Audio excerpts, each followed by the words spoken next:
EB, a while back, we asked our audience to send in questions for a listener question show. And you guys out there, you completely blew up our mailboxes. That's right. So much so that we have a lot left over from the last time we did listener questions. So we're going to answer more of them about parks, pop culture, and yes, even about me and Mike. This is Coaster Radio.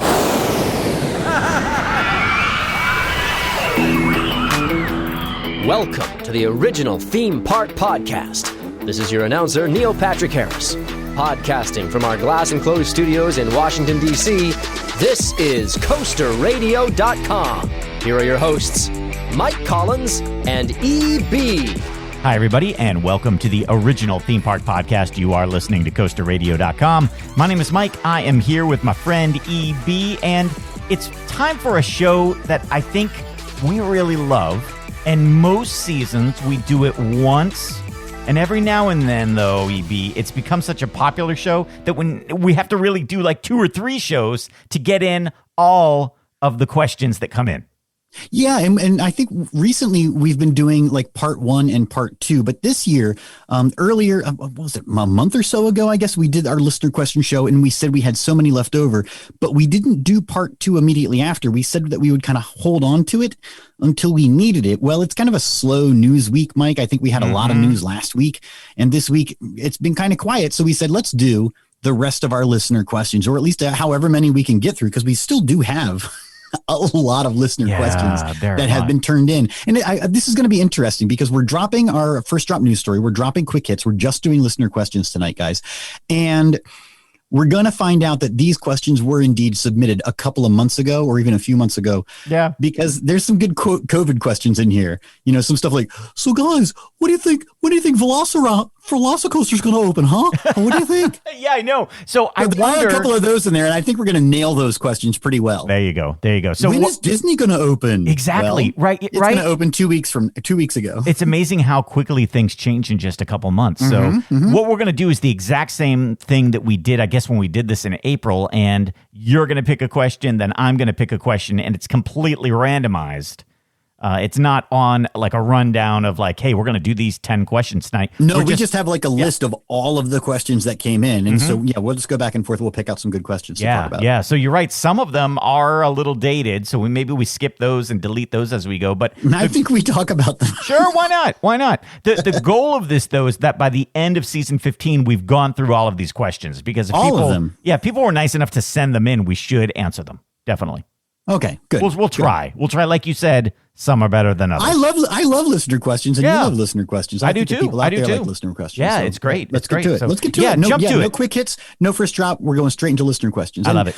Who better to start with, Mike, I think, than Kevin, who always sends in dozens of listener questions. Yes. And remember, Kevin from Ohio, what he does is every year he starts a Google Doc. And every time he thinks of a question for us, he puts it in there. It's like when you're very responsible at giving gifts for the holidays. That's the tip, right? That's the pro tip, is that all through the year you're supposed to pay attention to your family and friends and make notes about like, ooh, they mentioned back in April that they needed a cheese grater. Write it down and then give it to them for Christmas. Right? Yeah. That's what Kevin does for the listener question show of CoasterRadio.com. So yeah, he sent in like 50 questions. Yeah. And what's great about the listener question show, the questions are about everything. Sure, we're going to talk about theme parks, but we're going to talk about you and me, and we're going to talk about the world, and it's great. It's a fun show. So yeah, you go first. Pick one that you like there. Oh, okay. Well, I'm going to go right at the top here with one of Kevin's questions, and he says, I've been listening to the show for 15 years, and I don't think I've ever heard you guys talk about anything you've read. Do you read much? Fiction, nonfiction, newspapers, magazines, for the articles? Of course. That's Kevin's question. And I guess, well, theme parks and roller coasters, I guess, are pretty far from books, right? Reading. Yeah. Reading. That's for nerds.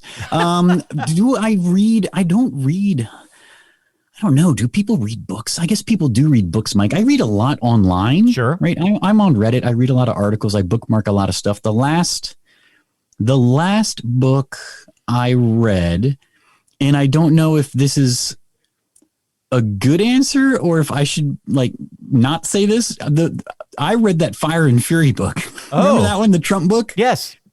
I remember that was the last real big book that I read. That was a long time ago. Was that Fire and Fury book, because somebody posted it online and you could download it, right? And so it was on my iPad. See, I have not read a paper book, I don't think, in a really long time. Yeah. Even that one was on my iPad. Interesting. But what my favorite book, we can talk about this too. My favorite book is Watership Down. Oh, nice. Richard Adams, I think, is the author of that one. That's the one about the rabbits. Yeah. Okay. The bunnies. That's good. That's good. And people out there that know that book or know the Netflix miniseries or know the old cartoon are like, yes, Watership Down, I love it. And then everybody else is like, he's talking about a book about rabbits. What? But yeah, go find it. Watership Down is great. Yeah, great. I'm a news junkie. I read a lot of news. My news of choice is from the Associated Press because it is right down the middle in terms of coverage. It's not liberal. It's not conservative. It's non-biased. So I like reading the Associated Press news. As for books and stuff, I like reading biographies. That's very interesting to me. I think we can learn a lot from different biographies. What was the last biography you read, Mike? A long time ago, Houdini. Put you on the spot. Houdini, a biography about Houdini was really good. Have you ever been to the Houdini Museum in Pennsylvania? I think it's in Pennsylvania. I would love to go. I did not know that's where it was. I didn't know it was so close. Is it in Pennsylvania? That fact check me on that one. But I went to a Houdini museum. It was really cool. It was in like a townhouse. Yeah, and it was all these old posters from Houdini, and they actually had some of the chains that he would tie himself up in, and the trunks, and all kinds of really interesting Houdini stuff. And then didn't Houdini go through like a weird phase where he would do seances? Yeah, and stuff like that, where he was trying to prove those people as fake. Yeah, after his mother died. He became obsessed with contacting the other world, and I think what happened is he then found that there were a lot of charlatans out there who were milking people. And it became kind of his thing to try to prove them wrong. Or didn't he offer a reward for anybody who could contact his mother? Yep, he did, and or proof of the afterlife. And it's funny, the magician James Randi picked that up. Yes, the great Randy. Yes. I love. Yeah, he just died. That was so sad. Yes, just recently. So yeah, but he offered Randy. $1 million to somebody who could prove factual proof of life after death. And it was, and people came forward all the time trying to do it. But and wasn't it a Houdini thing? I mean, didn't he say that when he was on his deathbed, he said, I'm going to make every possible effort to come back. Yes. And wasn't that his thing? Yeah. And that's why his wife every Halloween would have a seance hoping that he would choose that moment to come back. And at the Magic Castle in Los Angeles and Hollywood, they continue that tradition. So that's still there. They have a Houdini seance room there. And I think they do it as sort of an entertainment thing where they do a lot of the old charlatan type things. But I think every Halloween they do ask if Houdini wants to come back, just to, keep his final wish alive. Yes. That's fantastic. Yeah. Well, there you go. We just kind of went a little bit divergent there from the books thing, but that's good. Yeah. So that's good. That's really good. All right. So I was so into that question, I did not even look at my own here. So we'll do the first one there, Mike. I think that's a good one that we can talk about quickly. Oh, okay. Yeah, sure. So this is from Kevin. Without going into any detail, unless you want to go into detail, have you guys ever gotten any negative feedback from disappointed Patreon subscribers? For example, has anyone ever said they felt like they weren't getting their money's worth? Well, this is an interesting one, isn't it, Mike? Because on Patreon, I mean, if anybody out there has a Patreon or uses Patreon a lot, you would know that when people who pledge support on Patreon leave a subscription, right, they do get asked, why are you leaving? And you can check a box or you can leave a comment. And we have had people check the box and leave a comment. That definitely has happened. Yeah. And they, for most times it's people who say hey, I'm just trying to cut expenses. It's nothing against you guys, or hey, I'll be back. Or a lot of people did it when COVID happened. Although I was surprised when COVID happened, I thought we were going to lose everyone. And thankfully we didn't. That was really nice that people stayed on even during the pandemic. But there have been some people who have been upset saying hey, I thought there'd be more. I thought, or even hey, you didn't keep up with off-topic episodes, or, I think, and it's completely my fault, EB. I will take a 100% blame for this. It is never EB. It's always me. But sometimes the off-topic episodes, sometimes things that don't get online, sometimes the producer hangouts get delayed by by a long time. It's on me, especially over this past year. I'll say that. It is not EB. It's in fact, like, I'll give you a great example. Today, an event at my office that was supposed to be in a big ballroom got moved online. So it was a 3-hour virtual event that was done from a studio in DC where there were people being brought in remotely. There were people in the studio, and a 3-hour event takes about a month and a half of planning and daily meetings and editing. And I'll tell you what, like, hey, for people who are pissed off, like, hey, you guys aren't doing Patreon stuff, let me talk to you about Mother's Day. I had to like completely postpone Mother's Day and like, celebrate the woman who had my child, but like, it basically like say like, oh, I can't do it this weekend because I'm editing for this project. So imagine like Patreon people, hey, my own family gets pushed aside sometimes. Well, we've talked about this. I think maybe just on the off-topic episodes, but we might have talked about this on the podcast itself, where some people through the pandemic, their jobs got so much easier because stuff got canceled and they just went home. But Mike's job as like the video guy, where he was just making some videos every now and again. Yep. Everything became video. Yeah, everything. During the pandemic, so everything has gotten and not just like, hey, make a simple video. No, make a 3-hour show that simulates We were going to have a meeting with these people, but now it has to be a Zoom. Yeah. So, Mike, we don't know how Zoom works. Yeah. You have to set it up. And by the way, not even a Zoom, a webcast. Like, you just can't have everybody jump on a Zoom and listen to a guy speak. It's got to be a highly produced thing with graphics and music. And for those of you who don't know, that takes a long time to do. So I get it why people on Patreon were pissed, and I understand. But what I don't want them to think is that it was personal. Like, oh, we don't care about you. It was never that. It was never ever that. It was always like there's too much going on to do it all. And so it's been a tough year. We have tried really hard to make the goals realistic, and we've tried really hard to make the perks realistic, right? We have, let's give credit where credit's due. We've kept up with theme park news really, really well. Sure. I think we were smart in saying that the Snail Mail Club would be on a whenever we feel like it basis to kind of give us the out for when there's kind of a lapse in sending stuff out by mail. Things like that. At the same time, I think that we should be really happy with our patrons, because we've gotten the stats back from Patreon that tell us that our patrons are some of the most loyal on the platform. They do give out reports and things like that. And we have a very loyal patronage, Mike. The listeners that we have over the past 5 or 6 years that we've been doing Patreon, they have stuck around, and that's really, really been cool, guys. And it's been something that Mike and I can depend on to keep the content coming. We are planning stuff, and we've been doing stuff all along that Patreon is fueling, right? We've got questions coming up here about, fueling Coaster Radio and how Coaster Radio keeps going. And it really is a big part of it. So let's not get into the end of the show where we're thanking everybody on Patreon. But the answer is yes, we do have people who get upset, but that's fine. I mean, when you talk about having a few hundred people that support you on a platform, of course, you're going to have people every once in a while be like, hey guys, I didn't want to just support you. I was actually in it because I wanted EB to send me more park maps. Yeah. That's fine too. And that's fine too, because you know what?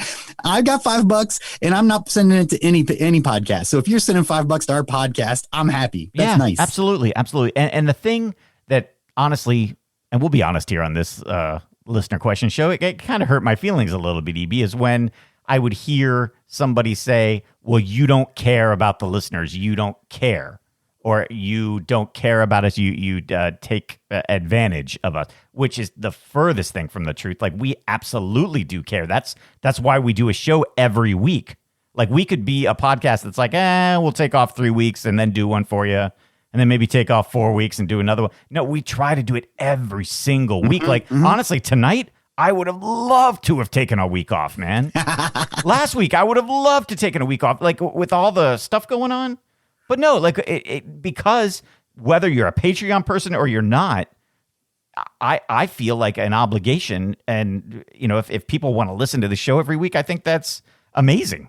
It's and surprising. I don't know why. You guys would want to listen, but hey, that's great. It's Well, fantastic. and to continue gushing about you guys, it's not just Patreon people. Let's make sure to say that too. It's everybody on Facebook or on, when you make a comment on a Reddit thread, as rare as that might be, everybody in the Discord, anybody who does an interactive topic and sends in something, anybody who does a trip report 424 coaster and calls in, we feel like we owe you. So if you want to be a part of the podcast, do interact in every way that you possibly can. Patreon is just the least of those things, and we appreciate everybody who wants to be a part of the show. Yeah, I love people who send in live trip reports, EB. Like, that's a part of their day at the park. That's nice. Yeah, like somebody actually took time at the park to call our phone number or get out their phone and record a voice memo and send it to us. Like, that's awesome, man. That's like the greatest thing in the world to me. I love that. Because when I'm at the park, I'm not thinking about other podcasts. I'm usually not even thinking about our own.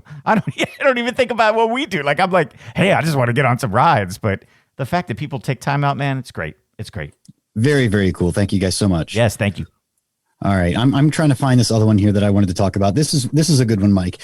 If you guys were to create a tiki bar drink to celebrate a ride or attraction, what ride do you choose and what's in the drink? Oh. And the comment here for this is also from Kevin. If it makes it easier, imagine Disney hired you guys to create a tiki drink for Trader Sam's. Ooh. I think it would be fun to think about regional parks, like, a Cedar Point tiki drink. Mind Eraser would just be like Clorox. Yeah. That's it. You just drink it. Right. Yeah. It would be isopropyl alcohol. There you 90%. go. Yes, there you go. Yeah. But like, I could see like a Millennium Farce tiki drink being like, you put some blue curacao in there to make it blue, and you put a light up ice cube in it to like light it up like it does at night and stuff. That'd be cool. Ooh, you could do. You know what I think would be the best is like a Fury 325 drink, and maybe you put 3 shots of one thing, 2 shots of another, and 5 ounces. I don't know, something like that. Like you could. Oh, to make it 325, and then you could get one of those prank ice cubes with a fly in it. Yes, there you go. Yes, because the fly on the front. I think that would be cool. But then you make it green somehow. Okay, I like that. So that could be cool. This question appealed to me because I'm planning a trip to go to Columbus, Ohio, and I was looking at cool places to go in Columbus, Ohio, and a place that I stumbled upon was this barcade. Right, this is a bar that's an arcade. Oh yes, called the 16-bit bar. It's right downtown in Columbus, Ohio, and they have themed cocktails. And so I wanted to read this question just as an excuse to talk about these cocktails. Oh, good, yes. So my favorite one is the Hulk Hogan. It's a blueberry vodka plus lemonade, plus they put a bomb pop in the drink. Oh, like the popsicle, the red, white, and blue rocket pop. Yeah. Okay. Inside in the drink, it looks amazing. But they have there's a Pamela Anderson that, of course, is like coconut rum and peach vodka. They've got one called the Molly Ringwald. Is a bourbon, a peach puree, and a ginger beer. I like that. All right, which makes perfect sense, right? They've got a Cheech Marin called the tequila and lime juice and orange zest and with a salted rim. That's fun. It's so much fun. I love this. They have a Lisa Frank. Lisa Frank, right? The Trapper Keepers. Oh yes, sure. Yep. So hers is a vodka plus a watermelon pucker, pineapple rum, fruit punch, and a rainbow sour airhead, which is just so colorful and way too tasty. That's Lisa Frank. I like it. I like it. So yeah, I think this is a good question. I think we should revisit, Mike, because it takes some thought. You did pretty good there on the fly with a cocktail drink, a mixed drink themed after a theme park attraction. Yeah, if I had more time. Yeah, that's what I'm saying is that this could be like almost an interactive topic. Yes. People would have to justify each ingredient and describe why they would do it. Yeah. You know what I think would be great? I always have this dream of like doing a weekly 5 minutes from the tiki bar, like an actual YouTube video or something. Mm-hmm. And I think that would be funny to like do theme park related drinks that I create, like the Millennium Farce or the Fury 325. That could be fun. That would be very, very fun. Oh, here's another one on the 16-bit bar. The Steve Urkel. Comes with nerds.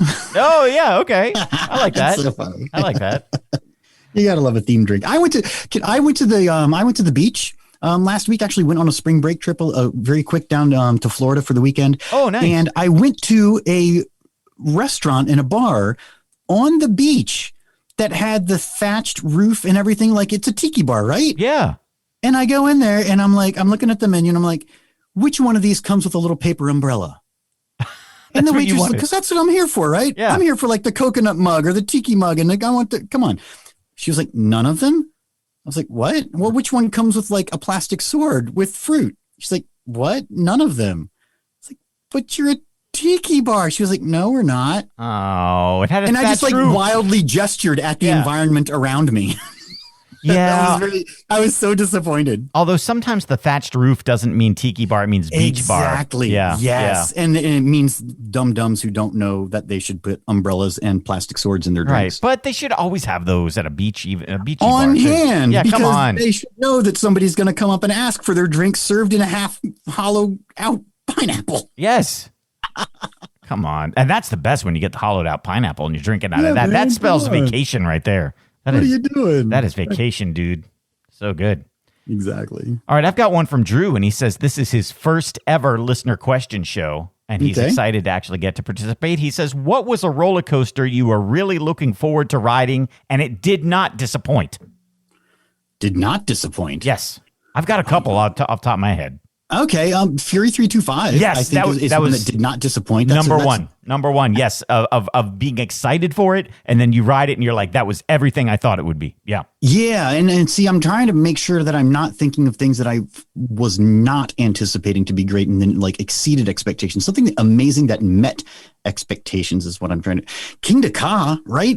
Record breaking. Sure, yeah. That absolutely met my expectations. I think that's a good one. That was a good one. What do you think? I know people don't like it, but I was really excited to ride and then happy with X2 at Magic Mountain. And I know, yes, I would agree with that. Absolutely, I would agree with that. And with all of the hype and knowing everything about it, and that's knowing everything about it for a long time. That's not a new roller coaster, right? Yes, right. And it's still, I feel like, met those high expectations. Yeah, but I don't think maybe there were well-rounded expectations as part of it, Mike. Right? Like I had expectations it was going to be fun, but also rough and disorienting and upsetting. Yes, exactly. All at the same time. It was all those things, and it was the first. It was the first roller coaster I've been on in years where I was a little worried as we were going up the hill. I was like, I don't know what this is going to be. This is weird. We're going backwards. They're playing strange music. I see flamethrowers down there. Like, it was just throwing me off a little bit. But I know that, like, people on the West Coast are like, that coaster sucks. It sucks. But you got to remember, me and EB are from that's new to us. We've never seen that before. We've never been on. Didn't we do the what's your white whale roller coaster? Yep. Right, the X2 is like a white whale, man. That's one that's legendary. Oh, you got to go ride it, dude. So it was fun. It was fun to me. I bet if I lived in California and rode X2 every time I went to Magic Mountain, you'd hate it. You'd think it was stupid. Yeah, I'd be like, this is dumb. It'd be like Shockwave at King's Dominion. Exactly. The first time you ride Shockwave, when it opens, you're like, this is the coolest roller coaster ever.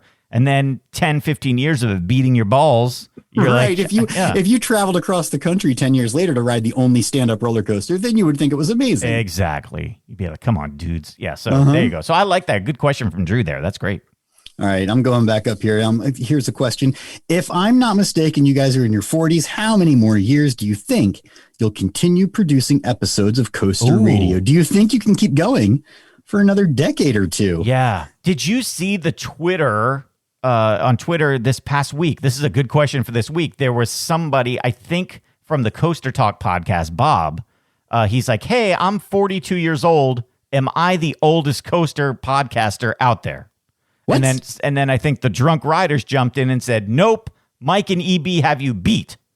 And they are the oldest. And I was like, wait, what? Yes. And I was like, you and I can't be the oldest. The oldest? Yes. And then thankfully, some dude, I think, who does a Disney podcast, he's like, no, I'm 52. I think I'm the oldest. But we've had this conversation before. Disney podcasters are not in the same... Yes. Yeah. They're not. That's not the same genre as theme park and roller coaster podcasts. Are we the oldest podcasters? We might be. And oh my gosh, maybe we need to lean into that some. I don't know. I don't know if that's a good thing or a bad thing. But the thing is, like, I think you don't have a choice. You better embrace it. Yeah. I mean, I was 30 years old when Coaster Radio started. So that's, a youngin, relatively. Yep. And that's around the age of a lot of coaster podcasters and theme park podcasters now. But here's my question. I've always thought about this, and I was going to bring this up on an off topic one of these days. At what point does doing this show become sad? Sad? Sad of like being like an old dude doing this show. Or does it? Or am I wrong? Am I just being overly sensitive? But like, I don't know. Like if I'm 55 years old, and at that point, I don't know if that's the 25th anniversary of Costa Rica. I don't know what it is at that point, or the 20th or something like that. What? I don't know. I'm just trying to figure it out. Maybe we're young at heart, and so it doesn't matter. But at some point, does it get sad? Sad. Well, yeah. Here's a question for you. Is it more sad to be 28 years old right now, starting a podcast? Maybe. I think that's pretty sad because you're obviously way behind on the times. What are you doing making a podcast when you're 28 years old? Yeah. In 2021. Yeah. You should have done that long ago. This is the realm of the old people. Exactly. Well, yeah. Yeah. I mean, but then I do appreciate the fact that when we talk about the podcast in like a meta kind of a way and people ask us about the podcast, we do talk about how, oh yeah, this was inspired by the fact that we used to listen to this great talk radio morning zoo show back in the late 80s, early 90s. And people are like, what's radio? What is that? What are you talking about? It's like, oh yeah, the morning drive time. Yeah. It's like, what are you talking about? Yeah. And there are so many theme park podcasts, and I'm not talking about Disney podcasts. That, like you said, that's a whole nother subset. There are theme park podcasts. Like there was a new one that just started by these guys, I guess, who are on a podcast network, and it's pretty two famous guys or something. No. I'm wrong. Yeah. I know exactly who you're talking about. But most of those, I mean, I don't know about the podcast network guys because those maybe they'll last a little bit longer. But most of those don't last. Let's be honest. I mean, even ones that have like spun off of fandom of CostaRadio.com haven't gone more than several dozen episodes at the very most, and then disappeared from the face of the earth, Adam. So let's talk about how long are we going to last? That's the question, Mike. Yeah, I mean, I think we're going to last. Yeah, I think if we keep going. Patreon folks have breathed life into CostaRadio.com since we started that. I think the meetups continue to keep the podcast going. We love meeting up with you guys and seeing you. So as long as we know that there's that core audience that wants the show to keep coming again and again week after week, we'll keep coming back, I think. Yeah. I'm still having a good time. Yeah, and we talk about how we don't ride like we used to. Right. And you get a little bit more sick. You can't quite handle it as much. But I still can ride everything. Oh, sure. I can still get 14 coasters in a day at a park. Absolutely. I'm not that old. Absolutely. If I'm at a park like at Magic Mountain, at the last big park that I visited for the meetup, I rode every single roller coaster that day. I was exhausted by the end, but I made sure I did it. And my son, he wants to go to Kings Island this summer. So I got my tickets and we got the fast lane. We're going to ride every single coaster at Kings Island. Good. So yeah, so maybe I'm wrong, man. Maybe I'm just thinking like, there's some people. But that is something to think about, right? Well, how do we, maybe there's some leverage that we're missing or some sort of opportunity that we're not taking advantage of, being the oldest. Oldest theme park roller coaster podcasters. What I noticed though, and this is very kind from the other podcasters, they always refer to you and me as the OG podcasters. And I like good. I like that. I like that. Well, and I like it. And you know what? If there's any reason to stick around, it's just to still be here. Yes, right? That's right. And we have fun. Be conquered. And can I say this too? Let me say this too, that we were talking last week about how social media is such a cesspool, especially in Disney Twitter area. I've got to say, all the other dudes who do theme park podcasts, they're all good dudes. Like those are all great. They're like everybody like promotes each other and stuff. Like it's a good community, man. And I like that. There are no dickheads in the coaster podcasting community that I know of. I think everybody's pretty cool. So that's great. Well, and maybe your papas of the podcasts, Mike and EB, kind of maybe we influenced that. I think we came into the scene, 15 years ago when the internet was a place full of mean people. Yes, like that's really, true. Really mean people. People today are like, oh, cyberbullying. No, you don't know what it was like back in the early 2000s when the internet was first coming on and everybody was really getting into it. And I think me and Mike kind of went in there and we were like, no, we're going to be the good guys. Yeah. And maybe we're keeping that going. So maybe that's cool. We got called some nasty names when we started the show. We sure did. But now we're the OG. That's right. OG. People love us. We hung around. Mm-hmm. I like it. All right. That's good. Here's one from Gary. He says, should Cedar Point have Morgan Manufacturing retrack Magnum XL200 just like Kennywood did with Phantom's Revenge? Well, I never rode Phantom. I mean, I've heard about what Phantom was like before, and Phantom's Revenge, I think, is excellent. Magnum XL, I really, really liked that roller coaster a lot. Yeah. I don't remember it. I mean, I would have to go back and listen to the old coasterradio.com when I first went to Cedar Point and got to ride it and what my reaction was. But my memories of Magnum are very good. I remember it being really, really cool. And that was where we actually went to I remember we went as a group. That was a meetup, right? When we went to Cedar Point, and the guy at the front of the queue, one of the cast members or one of the employees of Cedar Point was there. And he was like, "It's the coasterradio.com meetup, guys. Welcome to Magnum. What's up, guys?" And I remember that as a group. That was awesome. That was cool. And I remember getting a good ride on Magnum that night. It was kind of sunset. And well, Phantom, they took out the loop. Is that right? Yes. And made some other sections a little less jarring. Is that what they would? I wouldn't want to make Magnum less. No, I want it exactly as it is. So I'm wondering if they're Magnum. saying, I mean, you could maybe, I don't know if there's any kind of refurb. I haven't ridden it probably in 10 years at this point, but maybe there's some sort of refurb that has to happen where we have to clean it up and make some things smoother or better. But I think Magnum's one of the better rides in the park. Yeah. I always wonder, like, you know, let's say Magnum got to a point where it was past its service life. Would they ever just go to RMC and say, look, make Magnum XL 200. You can add a little bit more, but don't really change the layout. Give us the exact same layout, but just do it RMC style. Would that be okay to roller coaster fans? RMC style? No, like as a wooden roller coaster? No, like a, you know, one like a Raptor? Yeah, like sort of like that, but like, you know, for 2-seaters or something like that. Just give us something. Ooh. That'd be interesting, right? Yeah, Magnum 2.0, right? Something like that, where it just tear it down and then build the second one. Yeah. Son of Magnum. I always have this dream of like the T-Rex track, right? Yes, yeah, that's what I was thinking. But I have this T-Rex it and have, I mean, instead of those bunny hops at the end, make each of those a corkscrew, that kind of thing. Yeah. Okay. Like I always have this dream of like Loch Ness Monster. You know, it was built in 1978. At some point, that roller coaster is going to get too old. But like, could you have somebody come in and basically rebuild the Loch Ness Monster just with today's technology and like better trains?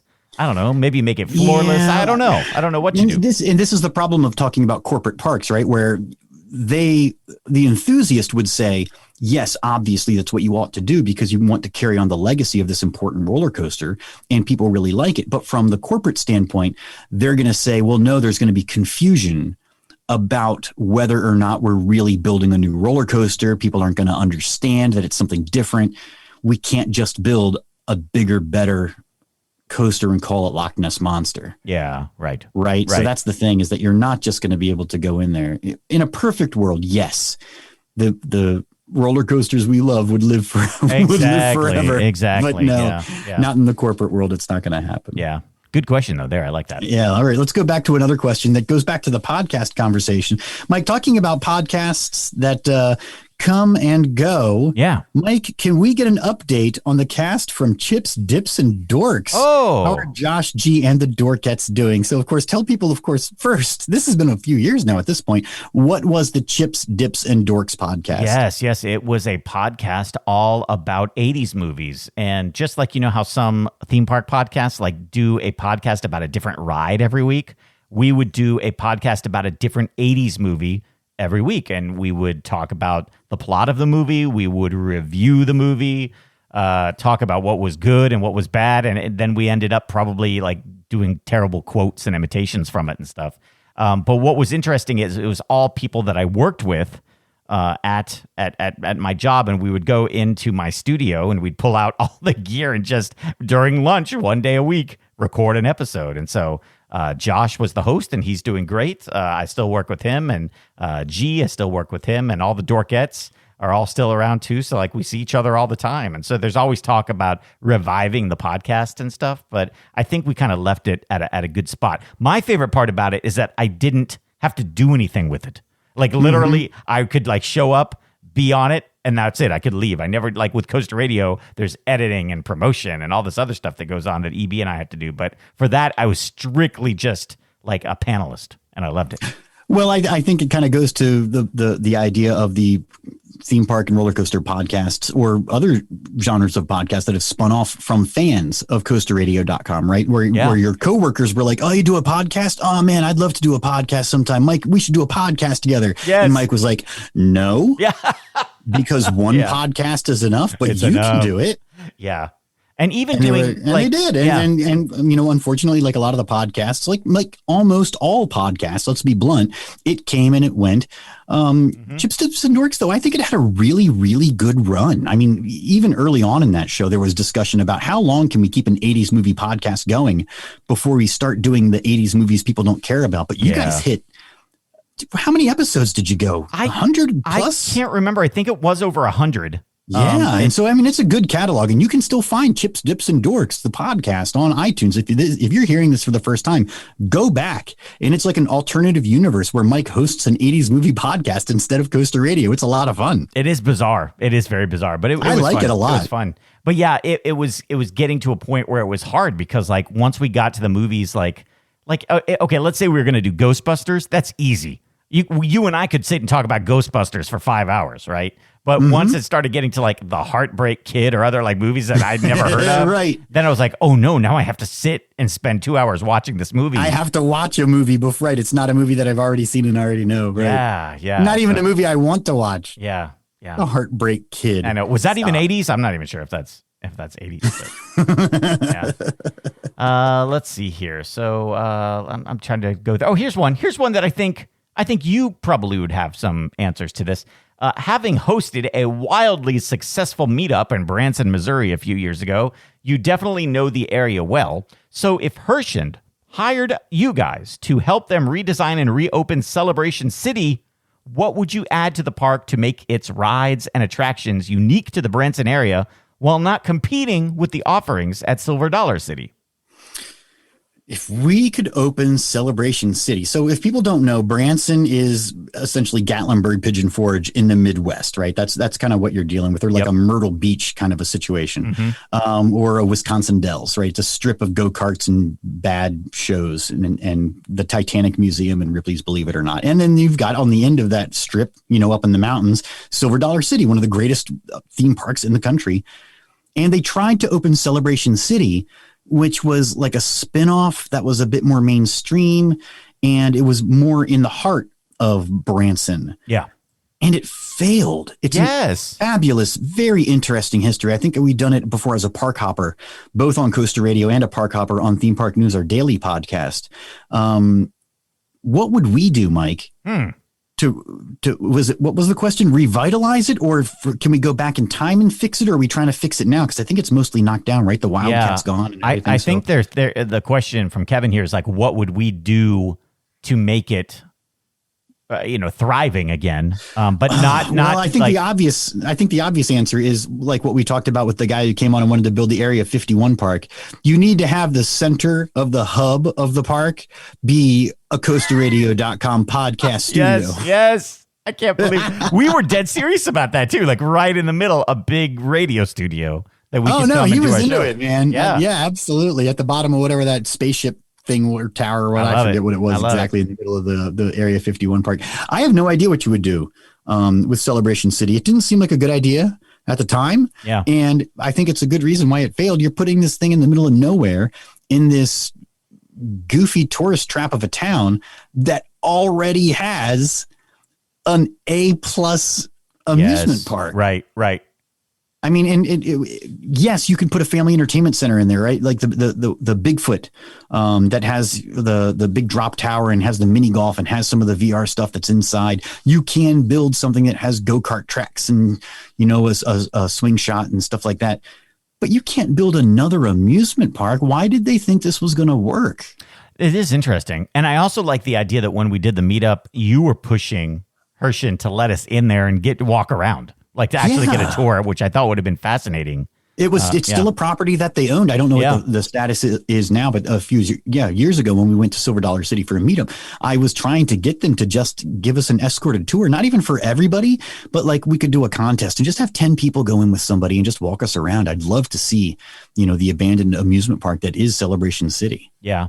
I think what I would do is because you can't like build another Silver Dollar City there because some people would go to both, especially if you had world-class roller coasters at Celebration City. But maybe you make it so different that it attracts a different crowd. So maybe it's like almost like a Sesame Place type park, where there are like rides for little kids.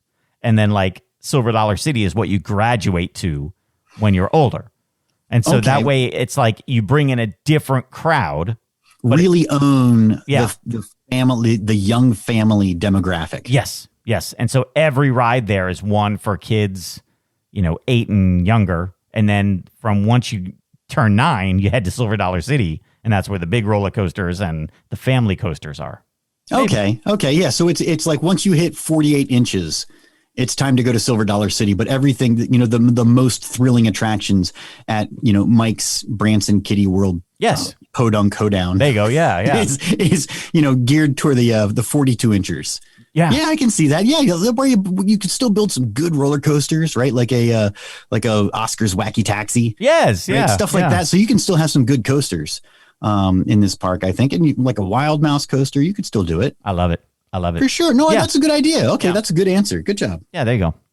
Awesome. Okay. Is it my turn now? It's your turn. Yep, your turn. How about this one from Josh? He says, do you own any pets? Oh. That's an easy one. Do you own any pets, Mike? I do not. Nobody owns pets, Mike. They're my animal companions. Yeah, you like pets. How dare you say that I own another sentient being? Yeah, that's right. No, they're your friends. They're my friends. No, they're not. I own them. I bought them at the store. Stop. Seriously. There you go. Well, you have cats, right? Because I know. I think I've told too many stories about my cats on this podcast, but I'll tell another one. Please do. Yeah, so I was asleep last night and I was awoken to a terrible scream. Oh, no. Because, Mike, did you know that when rabbits are under attack, they scream like people? I have heard a rabbit scream, and it's very scary. That's true. Yes, yeah. Yes, and so sometimes when you're sleeping in your bed, sometimes you hear that scream in the hallway right outside your bedroom door at 2 o'clock in the morning. And then sometimes you wake up in the morning and you step in half a rabbit. Oh. My cats are murdering cats. And so all of you, people right now I'm sure there are a small percentage of our listeners right now that are like, you should not have outdoor cats because outdoor cats are detrimental to the environment. And did you know that the outdoor cats are killing off the wild bird population at a rate that is unsurmountable? Seriously? Eric, what are you doing? But wait, did you have a pet rabbit? No. This was a wild rabbit, right? So I have 4 cats, and my 4 cats, they go outside, right? They're indoors and they're outdoors. Yes. I have the cat door on the back of my house, which a raccoon did come into my house once through the cat door. I think I told that story. Yes, I remember that. Yeah. So my cats are, and 2 of my cats are murdering cats, where they go out, and it is becoming the season right now for murdering, where they will go out and they will bring in probably at the rate of and this is horrifying to the animal lovers out there. They're so very upset right now that I have outdoor cats that I allow this to continue to happen. Mm-hmm. They go outside and they will bring in mice and voles and birds and yes, the occasional small rabbit. Oh no. Yes. So it brought in a live rabbit? It brought in, alive enough to make some noise. And then I suppose they killed it and ate half of it because that's part of what they do too. My cats are eating these. It's gross. Oh, it's so gross. They'll bring in a bird and then they will murder it and then they will eat half of it. And that's the thing too, is sometimes they bring in these things and they're still alive and they get away. I have absolutely had injured birds flying around my house that I've had to catch and then let go again. Oh boy. Over the years, my cats have brought in snakes, frogs. They brought a live snake? So they're bringing in flying squirrel. Oh God. Oh my gosh, it's Mike. like the animal kingdom in your house. It is. Well, I live. Yeah. I mean, I don't live in the country, but I definitely don't live in the proper suburbs, kind of a thing. Yeah. So I've got woods and trees and a field and everything. So yeah, that's my pets. Oh, my son just got hermit crabs. Oh, those are fun. I had those as a kid. Sure. I had those when I was a kid. Yep. I was telling them how much fun they are and how easy they are to take care of. And if you take care of them really well, they get to be pretty friendly and they'll come out of their shells and crawl on your hand and stuff. So he's got hermit crabs. In the past, I've had hamsters and gerbils and lizards, and we had a dog for a little while. So lots of animals. There you go. Good. I used to have fish tanks, lots of fish tanks. Oh, but then, babies and fish tanks don't really mix. So that's when the fish tanks kind of went away. Yeah, especially if you've got a big one. You can't, that doesn't work. Yeah. Yeah. Yeah, I like a good fish tank too. I like tropical fish. You had a cat for a while. You still got a cat? Yeah, no, not anymore. Not anymore. Long time ago. Okay. Long time ago. But I did have a fish tank that I was quite proud of for a long while. So Yeah. and had all types of tropical fish in there and all this theming in the tank. It was pretty cool. Had an active volcano. I think when you got a little kid, that's like a pet. Yeah. You would have liked this. I had a volcano in the tank that had a little bubble in it, a bubble thing underneath that would shoot up bubbles, but I had a red light so that it made the bubbles glow red as they came out. It was really cool. Oh, you know what? If you liked having that fish tank, I think you could put one up in your tiki bar, just a little one. I think so. I've thought about that. Just put one really good looking fish in it. Yeah, just one. Just one, and it's... But the primary purpose is the theming, so you can get that volcano bubbler up in your tiki bar. That'd be pretty cool. Yeah, that's great. Okay, here's one about the five senses. What is your favorite sight, sound, smell, touch, and taste at a theme park? So maybe we could go it's a through... theme park. Okay, good. I was worried we were going to get personal. Oh, yeah, there you go. Hello. Hi. Yeah, let's go through. Do you want to go through? The answer is the same for all of them. It's all the same. Don't worry. Wow. The listeners' minds are going wild right now. I love it. No, okay. So let's go through one by one. Let's start with sight. Favorite sight at a theme park? Favorite sight. Well, the first thing that comes to mind is the first thing that you're going to see, right? Where you play the game, where driving down the highway with the kids, and it's who's going to spot the roller coaster first, right? You're getting close. You see that first sign that says, exit for Six Flags 2 miles ahead. And that's when you start playing the game for that roller coaster, the drop tower to peek up over the trees, right? Yep. That's the best sight, right? Is when you finally arrive. I love it. That's what I'm going to go with first. Yeah, that's great too. Mine, I'm going to go with this, the sight of an empty queue. Or when you walk into the queue. Oh, sure. When you come up the ramp and you're like, oh man, I hope there's not a long line. And then you finally see it and you're like, oh, sweet. Yeah. Walk on. Yeah. Walk. When you get into that station and it's a walk on and there's nobody ahead of you, that is so great. That's so great. So that's one of my favorite. But I'm with you. I like seeing the skyline too when you pull into the parking lot. That's great. All right. How about sound? Favorite sound? Sound of the park. This is an interesting one because I immediately went to the games. Yes, yeah, at that's the park, good. Mm-hmm. And I immediately was like, "No, you hate that," because I was thinking about the sound of the games themselves, right? The mechanical clanging bell of a game that's winning, or the music of a game that's just going on, that weird electronic music. At the same time as those mechanical bell sounds of when somebody wins. But then I immediately went to those annoying guys who are barking at you. Oh, right. Come on, get over here and play. I hate that. I hate that. Where it's the guys that are like, hey, 3 basketballs for $1. Come on, what are you doing, man? You can shoot the basketball. And I'm like, just look down. Just look down. Keep going. Keep going. Walking, yes. Just keep walking. Mm-hmm. So then the midway is my love-hate sound. Yes. Yeah. of the amusement park. Yeah, I'm with you. That's a good one. Sound for me, I have always liked the sound of a launched roller coaster. All the different sounds, some, the pneumatic kind have a certain sound. Yes. The LSM have a certain sound. The Hulk, with the tire launch. I just love the sound. Yeah. Yes. That whole thing. It's so great. I love that. I love that sound. Yeah. And I don't necessarily need to be on the ride to appreciate the sound. I like being off the ride and hearing it.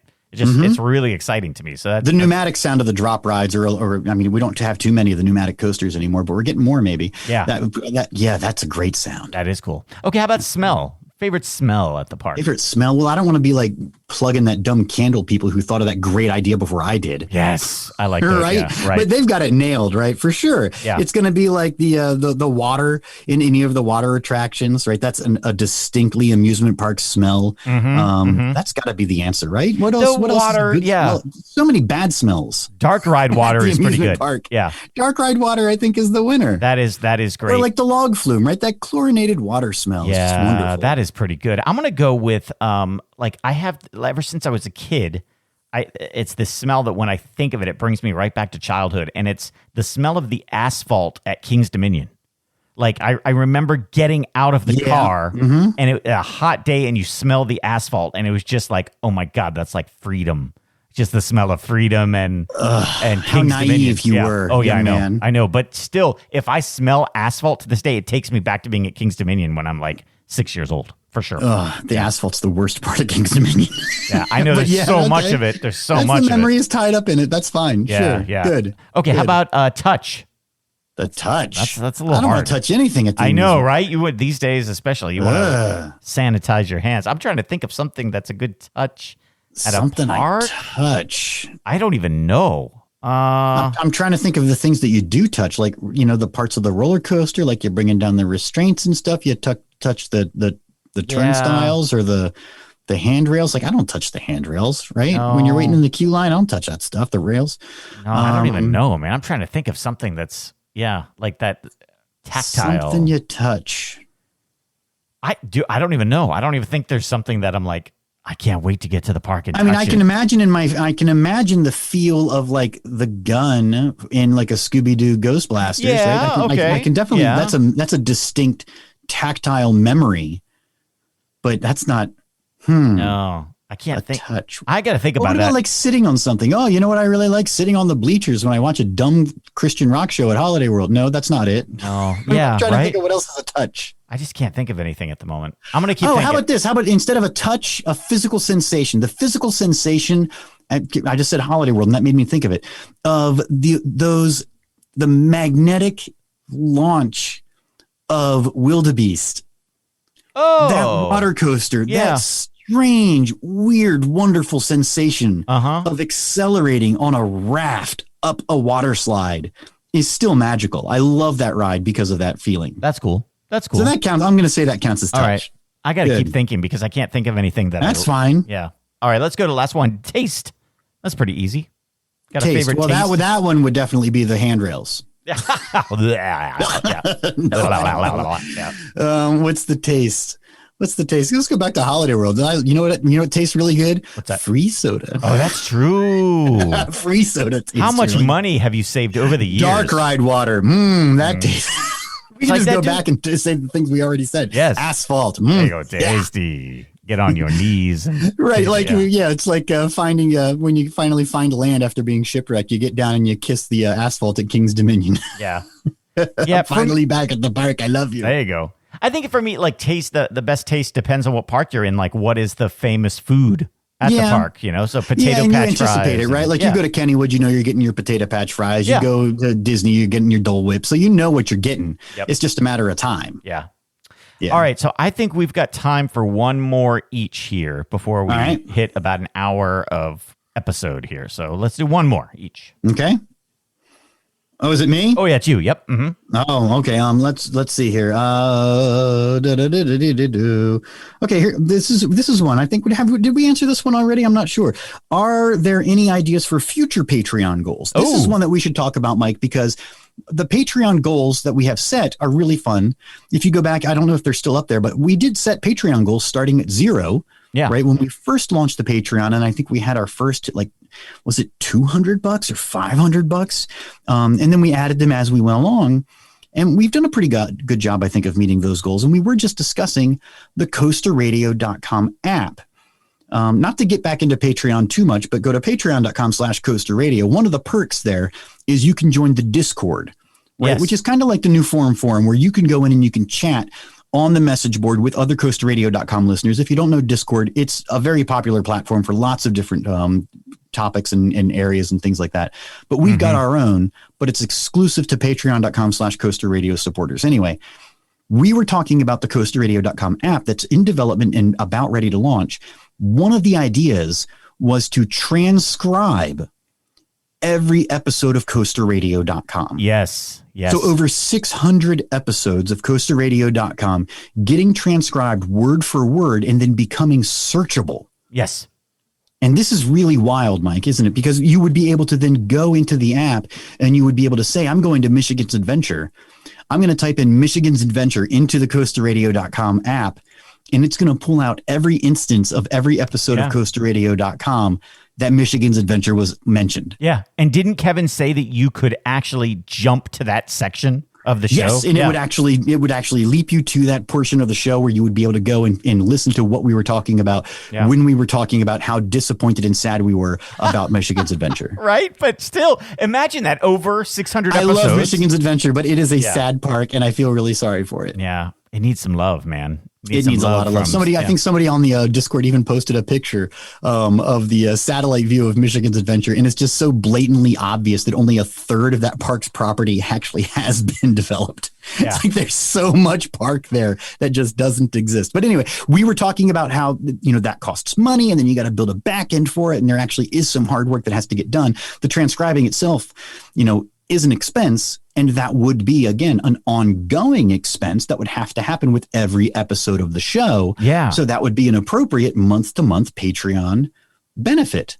I like that, though. Talking about how maybe that would be the next Patreon goal. I think right now we met the $1,000 goal, which is the Theme Park News Daily podcast, available wherever you find podcasts, of course.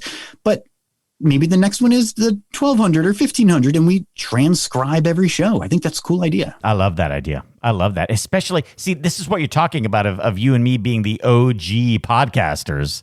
I mean, we've got a catalog that rivals anything out there in terms of like theme parks, right? There's so much discussion about theme parks from 2005 on. I think that would be great to archive every single episode, transcribe every single episode, and have it searchable. I think that's awesome, man. Yeah, very, very cool. Well, and what was the first Patreon goal? I think the very first Patreon goal was that we would do meetups. Yes. And we did. Once we hit that first goal, we went to Cedar Point and we had a meetup, and we've had meetups ever since. Another Patreon goal, maybe it's that overseas meetup. Maybe that's the next Patreon goal, where we say, you know what, if we can get to this amount, that's going to get us overseas. And then if it's every other year, whatever we set, we're going to the UK, we're going to Germany, we're going to Shanghai. That would be really cool. I would love that, because there's so many people I would enjoy meeting in Europe. It's just, I mean, really, me and Mike, it's just too hard for us to actually get there. Yeah, it's really tough. But, if we make that a Patreon goal, just like we thought with the meetups wouldn't happen. I remember you and I having a discussion years ago saying, I don't think that's going to work. And now look, Yep. Yeah. So speaking of those meetups, I think EB and I are going to have some news for you guys shortly. We're working on that behind the scenes. We've got an idea for 2021, and then, maybe a big idea for 2022, especially. Yeah. And we fall short. We've talked about this on this episode. We fall short sometimes we all have big ideas. That's a theme of the show. If you've been listening for 15 years, we always have big ideas. And a lot of times we don't follow through. So we think this meetup announcement that we're going to be having for you guys pretty soon is maybe going to make up for it a little bit, because we're going to make some commitments to you guys. Yes, there we go. We're going to keep because we're going to lock in, and people are going to be investing tickets and vacation time and stuff like that. So this is going to be something really cool coming forward. It's going to be good. Yeah. Okay. Yeah. Here's my last question of the week, and then we've still got dozens more. So I'm sure we'll do a third and maybe a fourth listener question show here during season 15. If you could wipe your memory clean of one TV series and then binge watch it like it's new, which show would you choose? A TV series? Yeah. One that you love, but you like to wipe your memory so you could experience it from the beginning again. You know what I've heard is not a good rewatch, and is a show that I really, really enjoy, but I've been avoiding rewatching it because people have told me it is not nearly as good the second time around. And that is Breaking Bad. Oh, yeah. I really liked Breaking Bad. I thought that was really fun, but people have told me it just doesn't work when you watch it the second time, because you already know. Because it starts out, if you know that series, this is the series where the science teacher finds out he gets cancer in the first episode and then decides to become a drug dealer. Yes. Yep. Right? Mm-hmm. That's the premise of the series. Well, that's thrilling and interesting for the first half of the first season. Yeah. But then it builds and gets bigger and worse and more complicated, and it gets deeper into the underworld. But you already know that. And so the beginning of the series is just dumb. Yes. Because you already know what happens later, how big and huge it gets and out of control. And so it just seems small potatoes at the beginning is what I've heard. So I would love to erase Breaking Bad and watch that again. Yeah. For me, I would go back The West Wing. I would like to see, binge watch from the beginning and go through, because there's so much of it. That's good. Lost. I would like to erase my mind from Lost and watch that again. I know. If you did erase your mind from Lost and I found out about it, I would tell you to stop watching. Don't watch it. But I want to see it again. I'd be like, Mike, stop. The polar bear never pays off. It never does. There's so much that doesn't. The polar bear never pays off. There's so much that doesn't pay off. But the whole do you remember how exciting that was back in the day? That was exciting. I know it sucked. The ending sucked, and there was weird stuff they left on the table. But It was exciting TV, man. By weird stuff, do you mean everything? Everything was weird. Absolutely everything. I know, but I like it. I went back and watched some recently, and I was like, I forgot how fun this was. Yes, it was it was fun because it was mystery on top of mystery on top of mystery, and everything was confusing and new and exciting.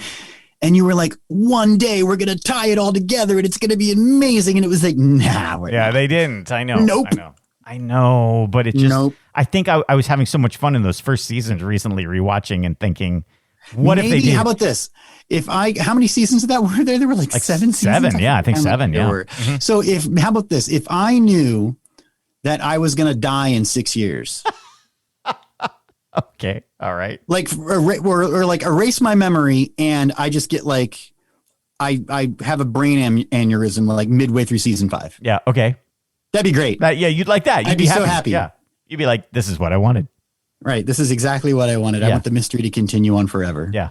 You would just, that's the way you want it to be in your mind forever. And then I would go to heaven and everything would resolve because it's perfect there. Right. Yeah. Like, actually, would you like to watch the final episodes of Lost now that you're here in heaven? Yeah. I'd be like, yes, great. Thank you. And they'd escort me into this, cloud filled, room that's the home theater and God's basement. Yeah. And then I would get to watch the end of Lost as it was meant to be. The God version.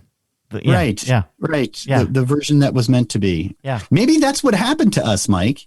Maybe we got to season 5 and we died and went to hell. Yeah, and they're like, here. It was like, you want to see the last season of Lost? The black smoke is nothing. Maybe that's true. Maybe that's what it is. Oh my gosh. Maybe that's what it is. Remember the boy with superpowers? It was nothing. It was disappointing. Nothing. All of it was nothing. All of it was nothing. So sad. Were the numbers ever anything? They were nothing also, right? I don't think so. I think it was like, they never really explained. It was just all, but it started with so much promise, man. Lost. Yeah. The story got lost. That's the problem. Story got lost. Well, guys, we love listener questions a lot more than we like the end of Lost. Let's say that. So, we still do have a lot left. I love this, that you guys really came through for us. Kevin, keep taking notes, but do not send us any more yet. We still have more to get to. So many, man. We've talked about Patreon a lot because it is kind of integrated into the show in a big way. Go to patreon.com/Coaster Radio, find out what it's about, support the show, perks, bonus content, all that good stuff. The best thing of all, of course, we say your name on the show if you pledge at the $20 level.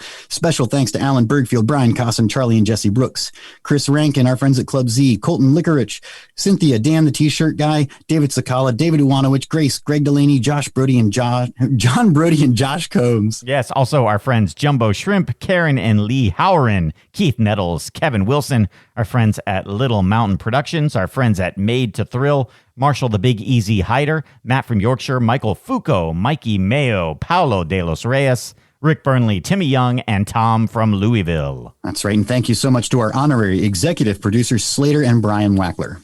That's it. Another episode in the book. Thank you guys so much for being here at the Original Theme Park Podcast, CoasterRadio.com. We appreciate it so much, and we're looking forward. Man, it's exciting, right? Because here we are, mid-May, getting into the theme park season. A lot of these big new rides are starting to open. We have a lot of fun stuff for the summer of 2021 planned.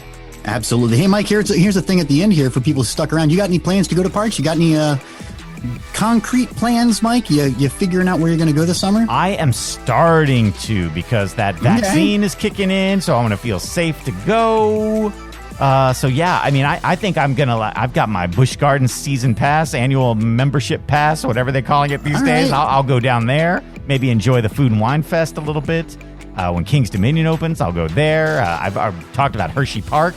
But then I want to go spread out a little bit. Maybe visit a park I haven't been to yet. So that'll be fantastic. Well, I've got my tickets already for Holiday World the weekend after next. Oh, and then at the end of June, I'm going to Kings Island, like I said earlier in the pod, with my fast lane.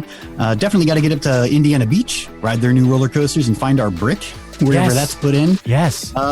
So the theme park season is kicking off, guys. If you're going to the parks, do call us with those trip reports, 424-COASTER. We love to hear from you guys, and the listeners do too. So keep it coming. This is exciting times, Mike. The season is absolutely kicking off. Yes. And I'm excited that we're going to get to talk about those trips on the show. We're going to get to talk about our listeners' trips on the show. That's what's fun about this podcast, man. That's what makes it go. is all we love to share the parks with you guys, and we love it when you guys share the parks with us. All right, guys. So we will talk to you again next week.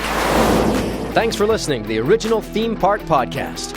For CoasterRadio.com, I'm Neil Patrick Harris. Peace out, suckers.